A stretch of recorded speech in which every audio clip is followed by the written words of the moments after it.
The 2015 MacBook Pro is obviously the most overrated laptop of all time. In this video, I'm going to explain to you why and explain to you how I was right and explain to you how maybe you can use what I know into the future and make better purchasing decisions. So a few years ago, when Apple released the 2016 MacBook Pro with 4 Thunderbolt 3 ports, all in the USB Type-C form factor, everybody had a conniption. They weren't really happy with the redesign. It was too thin. The keyboard was a little bit questionable. That obviously didn't happen in 2016. It happened a little bit later after people had used them for a while. The touch bar people didn't like, and they weren't happy with the USB-C. They were mad that they were missing ports. So much so that Apple actually decided to bring them back. But I want to talk about why the 2015 was so overrated. And it doesn't have to do with the fact that, yeah, the keyboard was better. The ports were better. All that stuff was better. I would always argue, though, personally, all it cost was $30 to get all the ports back and more on the 2018 or 2016, 2017 MacBook Pro. If you just buy a dongle, I understand you shouldn't have had to buy a dongle, but you knew that when you bought the laptop. You knew you're going to have to buy a dongle, so it's weird for you to complain about it now because you bought the thing. It's like when people would complain about not having a headphone jack in an iPhone. That's always a weird complaint to me because it's like, well, then just don't buy the iPhone, and that's fine. Like, you can complain about it, but if you buy it, then you clearly don't care that much. So either way, I digress. The biggest reason, obviously, was the cost, and everything comes down to cost. There is no bad purchase if the price is right, effectively. If you buy a really, really bad computer or a really bad car or a really bad house, it's only bad if it costs too much money. If it doesn't cost that much money and you get it for basically under what it's worth, it's a good deal. Yeah, it's bad, but it was a good deal because I'm going to fix it up. And so when you think about that in terms of computers, let's look at a 2015 MacBook Pro at the time back in 2018. Now, this computer was 3 years old, granted, back in 2018 when I made my first video about it. And there was a big push back in 2018 for people to buy the 2015 MacBook Pros. They were charging $2,000 on Apple's website for a brand new 2015 MacBook Pro. This was running 4th gen Intel Core hardware, which means it was running hardware that was in a 2013 MacBook Pro. So you were spending $2,000 on a brand new computer that was 5-6 years old at the time, and you were spending $2,000 brand new. That's a bad deal. And we can all agree now, looking back, that that's a terrible deal. Nobody with half a brain should do that. But a lot of people with full brains did that. Some with half brains, but a lot of people with full brains decided to buy those MacBook Pros brand new from Apple's website. And I think the reason was there was a cultural moment in the tech space where basically everybody agreed. This has happened a couple times with Apple, and it's only Apple that can bring this out of people because people love Apple and people hate Apple, and that's the difference. It's kind of like Donald Trump. People love Donald Trump or they hate Donald Trump. That's just how it is. It's like politics. Apple is basically politics. You either love the guy or you hate the guy, and that's it. There's no in between. And with Apple, that's how it is. So when they took away the headphone jack, the late night shows were going in on it. Everybody who existed on the planet was complaining about the fact that Apple removed the headphone jack, and then every other company followed just like a few years later. Again, that's kind of funny. So there are these cultural things that Apple does that can impact people, even like my dad, who doesn't pay attention at all to technology, but he sort of knows what's going on because this is such a big cultural shift. And when Apple got rid of all those ports, it was a cultural moment where everybody was like, no, we agree this is a bad thing. So we are going to buy from the same company who's doing bad thing. We're going to buy their overpriced older computer. And that's what people decided to do. It was pretty crazy.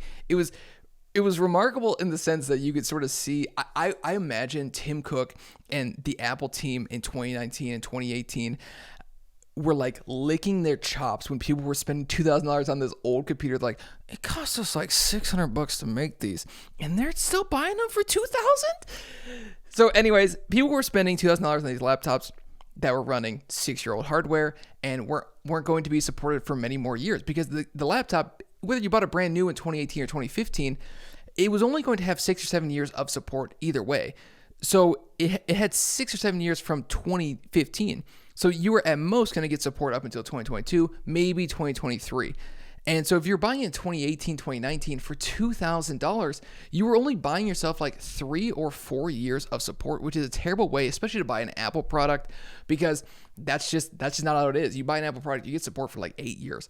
But if you're buying a brand new 2015 Apple product in 2018, you're going to spend a lot more money, obviously. So all told, people bought this laptop and they were obsessed with it. And if you were to make a video about it like I did, where I said don't buy it because obviously it's a bad financial decision, anybody with half a brain can see that, you would get absolutely ripped to shreds. Understandably, I mean, I took kind of a harsh position. I still agree with myself. I really do think it is the most overrated laptop of all time. I think it's a solid laptop. I think it's fine. People treated that laptop like it was the greatest laptop ever constructed. And at the time, people were bored with the same. It's funny because people were, at the time in 2015, they were sort of bored with the same design, same this. It's aluminums. It looks the same. Everything's the same.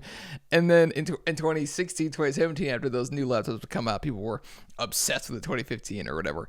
At the end of the day, they were right on a few things. The keyboard was a lot better, and having the ports on hand was convenient. It's never, ever hampered me. I used a 2018 MacBook Pro for 4 years, and it never was a problem. I just always had my dongle. I just knew where it was, be somewhat organized, and it would have been fine. But I do understand it now. I have the 2021 MacBook Pro, and it's nice to have the ports on there. Again, it's not the end of the world. It's just I used to just carry the dongle, so I'm used to it. But it's a mild convenience that I'm happy about. So why was I right? Well, there are a few reasons. One, because when cultural moments happen, I think what you owe yourself to do is to take a step back and make sure that you're not just going with the noise and the media and whatever it is. People at the time, the YouTube media tech people were obsessed with this laptop, and it got a lot of views. And so that was an important benchmark for people. When you make a video, you want to get a lot of views. My title on this video is to get you to click on it because I know a lot of people are going to disagree with me. I'm right, so I'm confident in posting this video, and I know that you agree with me now as well. So how can you, in the future, do sort of what I did and be able to peer through the cultural noise and make a better decision? I think when people all start to agree on something all at once, I'm not saying every single time, but the vast majority of the time, you need to take a step back and say, hang on, wait a second. This doesn't make any sense. People don't agree on anything ever. And when they all agree on this one thing all at once at one time, you just have to take a step back and see, well, why? Should I be buying a computer that's got 6-7-year-old hardware for $2,000? That doesn't really make a lot of sense now, does it? Especially when it comes to computer hardware. Now, if you're talking about different types of technologies that don't advance very quickly and it's 6 or 7 years old, that's a little bit different. CPUs and GPUs get updated every single year from multiple different companies. The 2015 at the time was more than just a computer with specs, which is all that it is. It was more than just a tool. It was sort of a badge of honor. It was a way to say, hey, I'm in with the cool crowd. I agree with the cool crowd. I don't want to have that laptop that's, a complete piece of garbage, brand new from Apple. It's a waste of money. The touch bar sucks. Look, there were problems with those computers, obviously. I never even said to go buy the 2018s, or 2016s, 2017s. I just think people should buy 2015s for $2,000 at the time. I don't know what people should have done back then. Honestly, that was a weird time in Apple computers. Probably just buy like a desktop or just buy a used 2013 or 2014 is probably what I would have suggested. But I think that people started to wear that as more of a badge of honor, that they owned the laptop with the in crowd and they wanted to be a part of the in crowd. And finally, don't ever make a purchase decision strictly based off emotions. Every single time you're going to do that, you're going to get burned. That's just how it works. That's how a lot of companies sell. Car companies, they put that pressure on you when you're in the dealership. They give you that pressure to make you want to buy this. Apple wasn't really pressuring you to buy these laptops. I think it was more of a cultural thing. Sort of the tech community, I would say, was pushing you to buy these. But if you were to look back, take a step back and think, hang on, wait a second, $2,000 on one of these laptops is a lot of money. Now, granted, if you were to buy it used, I don't know. I don't remember what the prices were, $1,000, $1,100. That's probably okay.